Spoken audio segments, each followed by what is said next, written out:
संगीत प्रस्तुत किए जो कि बहुत ही अच्छा था। हम चाहेंगे रुमा कुमारी के लिए आप सभी जोरदार ताली से स्वागत कीजिए।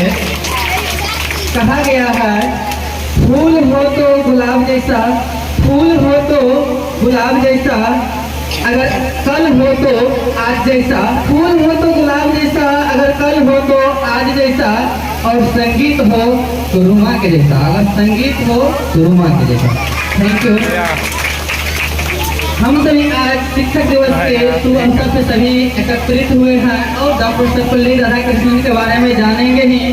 एक बात पता है आप सभी को, हम सभी को शिक्षा प्राप्त करने के लिए सबसे पहले क्या चाहिए? शिक्षा प्राप्त करने के लिए, शिक्षा प्राप्त करने के लिए चाहिए संस्कार। और कोई एवरीबॉडी ज्ञान, शिक्षा है ज्ञान कहलाएगा।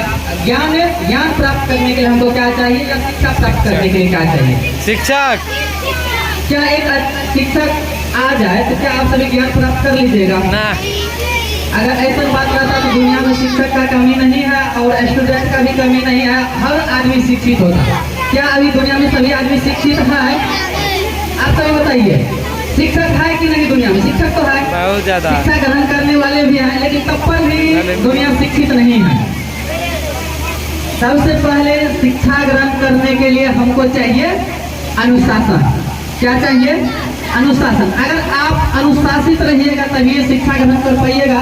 अगर आप अनुशासित नहीं रहते हैं तो शिक्षा ग्रहण नहीं कर पाते हैं। और अभी आप ही सबके क्लास में बहुत सारे छात्र रहते हैं, क्या सभी शिक्षित हो जाते हैं? सभी अच्छा शिक्षा पा लेते हैं? क्यों? कहीं न कहीं उनके अनुशासन में कमी है। अनुशासन बहुत बड़ी चीज है। देखिए, अगर आपको पापा से या पेरेंट्स से, घर में मम्मी पापा किसी से भी अगर हमको मान के चलिए कोई भी नया सामान, न्यू ड्रेस या कोई भी खिलौना या फोन भी बहुत आदमी लेना चाहता है। गार्जियन से हमको पढ़ने में अगर दिक्कत होता है तो पापा को बोलते हैं पापा हमको पढ़ने में दिक्कत होता है, हम ऑनलाइन क्लास करेंगे, आप फोन दीजिए। या कोई भी कुछ भी हो, या ड्रेस के लिए पापा तो क्या करते हैं, बहुत इंटरेस्ट करते हैं। क्या ऐसे पापा को बोलेंगे हमको ड्रेस चाहिए पापा जी, हमको ड्रेस दिला दीजिए, क्या मिल जाएगा ड्रेस? नहीं मिलेगा। अगर वही पापा से अगर ड्रेस लेना है तो पहले क्या करते हैं? पापा और मम्मी के सामने क्या करते हैं? अनुशासित हो जाते हैं।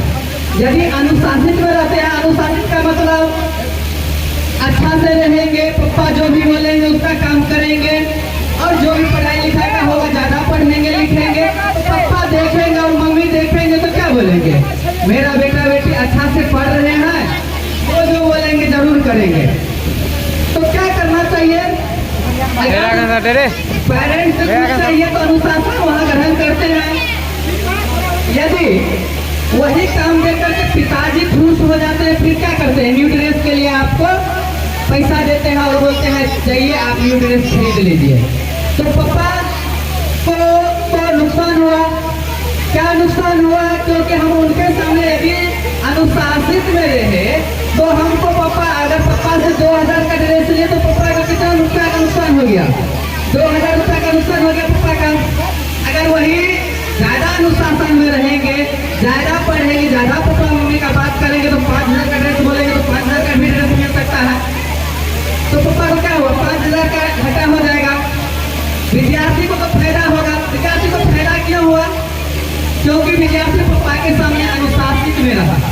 उसी तरह यदि आप शिक्षक के सामने अनुशासित में रहते हैं तो आपको बहुत सारा शिक्षा मिलेगा।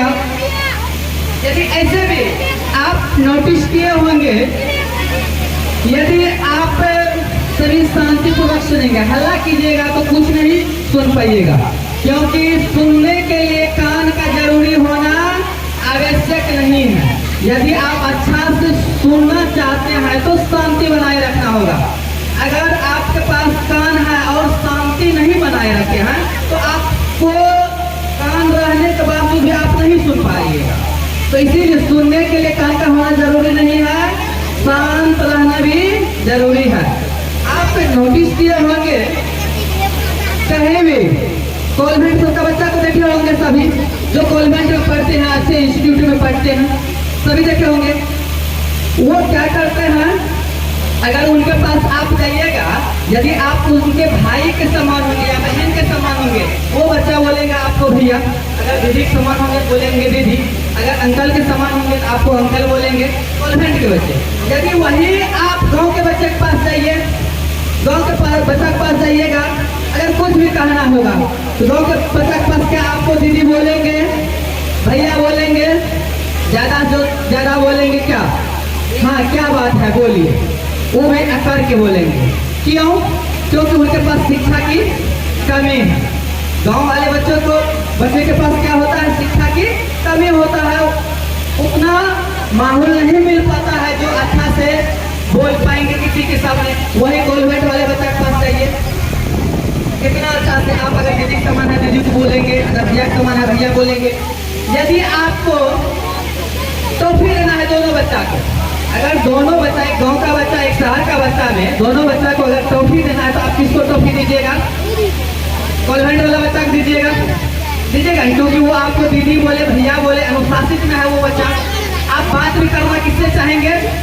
कॉन्वेंट वाले बच्चे से, क्योंकि वो उसके पास शिक्षा है, वो अनुशासित है। बच्चा जो गाँव का है उसके पास आप बात कीजिएगा। अगर आप जबरदस्ती बात नहीं कीजिएगा तो बातों में हो सकता है गाँव का बच्चा आपको गाली भी दे, ऐसा होता है। ठीक, तो एक कॉन्वेंट के बच्चे और गांव का जो बच्चा है जिसको शिक्षा का माहौल नहीं मिल पाता है, क्या उस बच्चा का गलती होता है? उसका मम्मी पापा का गलती होता है? नहीं, एक माहौल का गलती होता है, उसका मम्मी पापा का भी गलती नहीं होता है, बच्चा का भी गलती नहीं होता, क्योंकि उसको एक अच्छा परिवेश नहीं मिल पाता है, एक अच्छा माहौल नहीं मिल पाता है, उनके पास एक अच्छा शिक्षक नहीं आ पाते हैं जो उनको जागरूक कर सके और उनके माँ बाप को जागरूक कर सके। अगर जागरूक करेंगे तो जरूर वो